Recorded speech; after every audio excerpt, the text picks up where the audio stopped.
The Grand Cafe was one of the finest restaurants in town.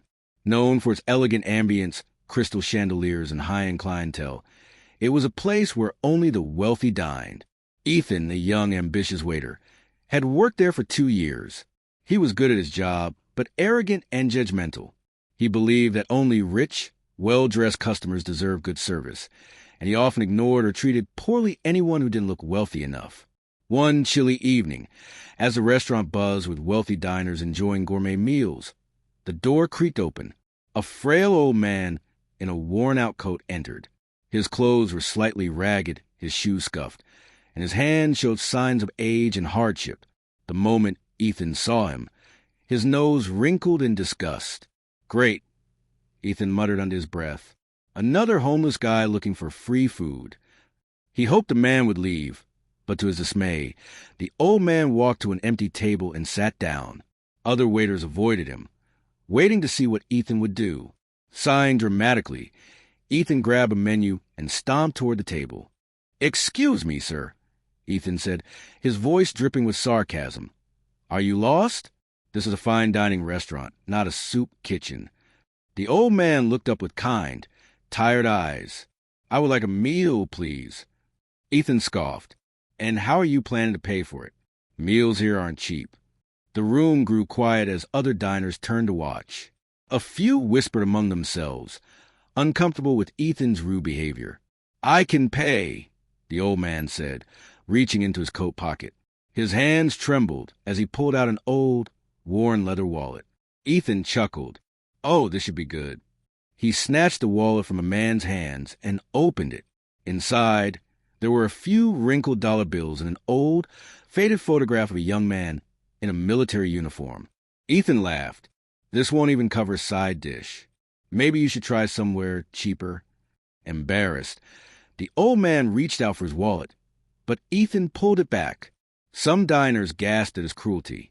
"Give it back," a woman nearby whispered, but Ethan ignored her.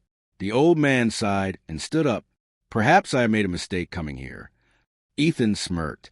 "You sure did." Just as the old man turned to leave, a deep, authoritative voice rang out from across the room. "What is going on here?" The restaurant owner, Mr. Thompson, had been watching the scene unfold. He was a well-respected businessman, known for his fairness and integrity. Ethan paled.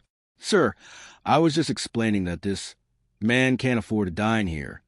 Mr. Thompson's eyes darkened.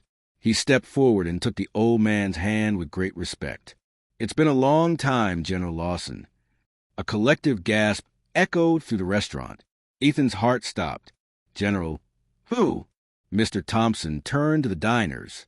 "This man is General William Lawson, a highly decorated war hero and one of the greatest military leaders this country has ever had." Ethan's face turned pale as whispers spread through the restaurant. "He's a general?" A man at a nearby table whispered. "I read about him in the papers years ago." General Lawson smiled humbly. "I just wanted a meal." Ethan felt a wave of shame wash over him. He had mocked and humiliated a man who had sacrificed everything for his country.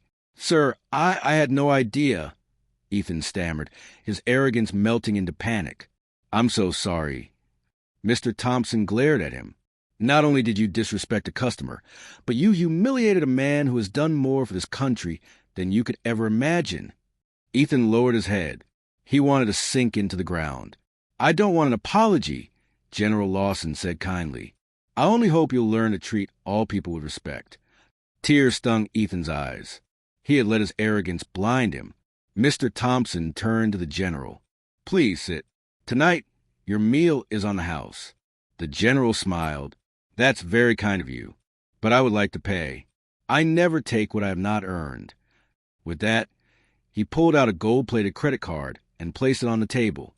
The same wallet that Ethan had laughed at now held more wealth than he had ever seen. Ethan felt his stomach drop. He had assumed the general was poor, but in reality, he was a multi-millionaire. As the night ended, Ethan quietly approached the general's table. "Sir, I know I don't deserve your forgiveness," Ethan said, his voice shaking. "But I want you to know, I'll never judge someone like that again." The general smiled. Then tonight was not wasted. From that day on, Ethan changed completely. He became known as the most respectful and kind waiter at Grand Cafe. And every Friday, General Lawson came back, sitting at the same table, ordering the same meal. But this time, Ethan served him with the respect he always deserved.